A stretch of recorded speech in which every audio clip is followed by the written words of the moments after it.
एक मूर्ति की कीमत है 10,000 रुपए।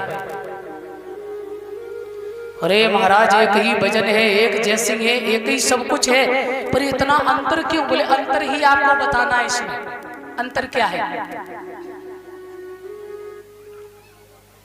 तो कभी कभी पेपर में आपने देखा है चित्र दिया जाता है, उसमें कहते हैं कि इसमें 10 अंतर बताओ और इतनी इनाम मिलेगी।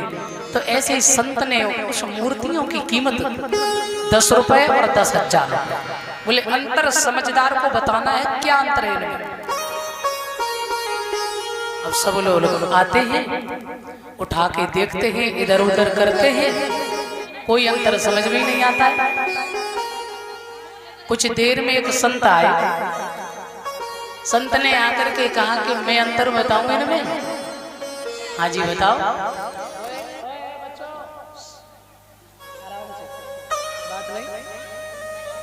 तो बोले मैं बताऊं अंतर? बोले बताओ।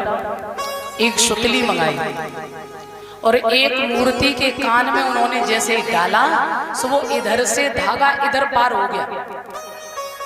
बोले महाराज इसकी कीमत है 10 रुपए। संत ने कहा बिल्कुल ठीक कहा आपने। दूसरी मूर्ति के कान में वो धागा डालते गए डालते गए डालते गए, पूरा धागा उसके अंदर समा गया, लेकिन उसका छोर कोई नहीं निकला। संत ने कहा महाराज इसकी कीमत है 10,000 रुपए। वाह, आपने बिल्कुल ठीक पहचान की है। कहने का मतलब कथा भगवान की सुनी और इधर से इधर निकाल दी अगर कानों से, तो कथा सुनने से कोई फायदा नहीं। कथा सुनने के बाद यदि आपने उसको अंतर हृदय में धारण कर लिया, तभी तो आनंद की वृष्टि होगी, तभी तो आनंद का अनुभव होगा। आनंद बाहर से थोड़ी होता है, आनंद तो अंदर से लिया जाता है। तो ये भागवत जो है, जो कथा हम इधर से सुन के इधर निकालते हैं, इसको पीना नहीं बोलते हैं। और जो कथा सुन के हृदय में बसा लेते हैं और फिर प्रभु का चिंतन करते हैं, हर बात पर हरि का आनंद लेते हैं, उसको हम सुनना नहीं बल्कि उसको पीना बोलते हैं। यानी कथा धारण हो जाए जीवन में उतर जाए कथा, उसको ही पीना बोलते हैं। पिबत भागवत रसमालयम, कहते हैं ये वेद रूपी कल्प वृक्ष का जो फल है श्रीमद् भागवत, और ये कैसी है? बोले बिना गुठली और छिलका की, अमृत द्रव संयुतम, ना इसमें गुठली है ना छिलका है महाराज। ये तो एकदम अमृत रस भरा हुआ फल है श्रीमद् भागवत कथा, एकदम अमृत रस से भरा हुआ फल है। और इसे तो पीते जाइए। कब तक? पिबत भागवत रसमालयम आलयम, जीवन पर्यंत तक, जब तक शरीर में श्वास रहे, हर श्वास से प्रभु का चिंतन करते जाइए। यानी जब तक आपकी मुक्ति न हो जाए, अरे मुक्ति भी हो जाए फिर भी इस रस को पीते ही रहिए। ये वो रस है कि इसका आनंद कभी खत्म होने वाला नहीं है। बोलिए गोविंद भगवान की। तो रस माना और विश्वास से,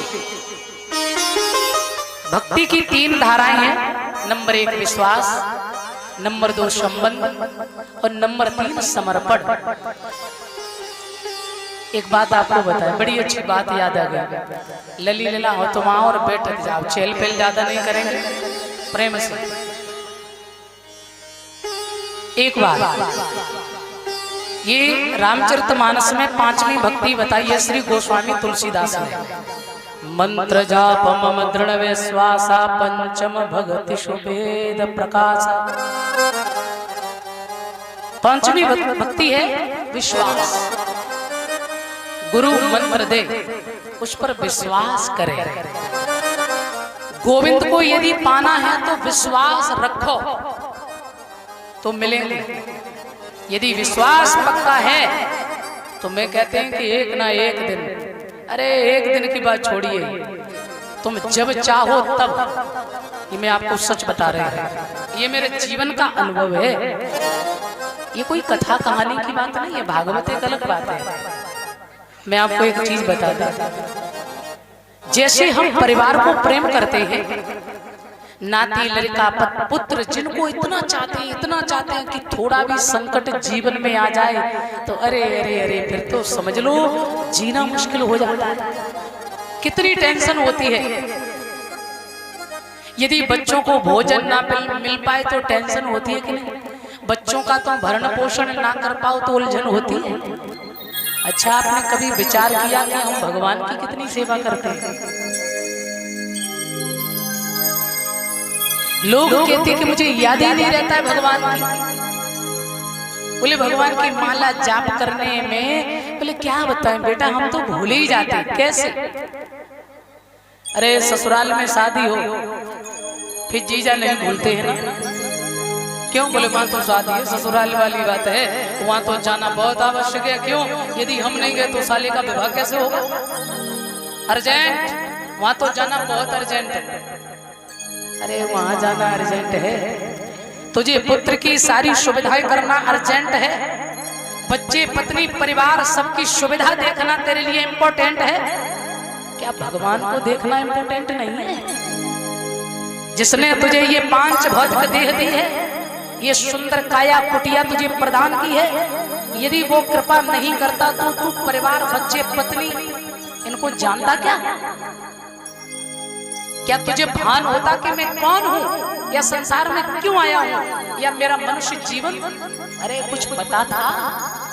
जब मेरा जन्म नहीं हुआ था उससे पहले बताया कि हम कौन थे और कहाँ थे? नहीं मालूम ना? तो उस ठाकुर की कितनी कृपा है। परम सौभाग्य है कि उसने मनुष्य योनि मुझे प्रदान की है, उसके बाद बुद्धि भी दी है, सब कुछ दिया है, और उसी ने दिया है और उसी को ही भूल गए। वो चाहे तो 1 सेकंड में मेंटल कर दे आपको, पत्नी बच्चे परिवार सब रह जाए भटकता हुआ। अरे रास्ते में जा रहे पता नहीं कौन सी होनी हो जाए, कब क्या हो जाए, एक्सीडेंट हो जाए, हाथ पैर टूट जाए, कर ले काम लिया। वो 1000 हाथ वाला जब रक्षा करता है तो कुछ नहीं बिगड़ता, पर वो भी तो तुझसे कुछ अपेक्षाएं रखता है ना कि मैं तुम्हारी सब सुविधाएं देख रहा हूं। अरे उसको तुम्हारी भोजन की, सारे जीवन की उस परमात्मा को चिंता है, लेकिन तुम तो उस सुंदर मूर्ति को, अरे कभी कभी उससे कोई रिश्ता बना लो, कभी कभी याद कर लो उसे। और नहीं तो सत्य तो ये है कि कम से कम सुबह शाम तो उस पिता को, वो मेरा पिता है, मेरी माता है, मेरा सर्वस्व है वो ईश्वर, उसको 24 घंटे में, अरे 24 घंटे नहीं दे सकते हो तो 2 घंटे ईमानदारी से उसका चिंतन कर लो। 22 घंटे तुम अपने खानदान में लगा दो, दुनिया में लगा दो, पर 2 घंटे ईमानदारी से दे दो। वैसे तो सच में इन 24 घंटों में अरे कम से कम हमको 4-6 घंटे देने चाहिए। किसी ने कहा कि देखो ऐसा है 24 घंटे होते हैं, 4 घंटे आप अपना काम कर लो, 4 घंटे पत्नी बच्चों को देख लो, 4 घंटे अपना सारा दुनिया का जो भी है, और उसी में 4 घंटे भगवान को दे दो। बोले काम के लिए तो पहले ही कम थे महाराज, परिवार पालने में पहले ही 4 घंटे कम थे, अब आपने और कम कर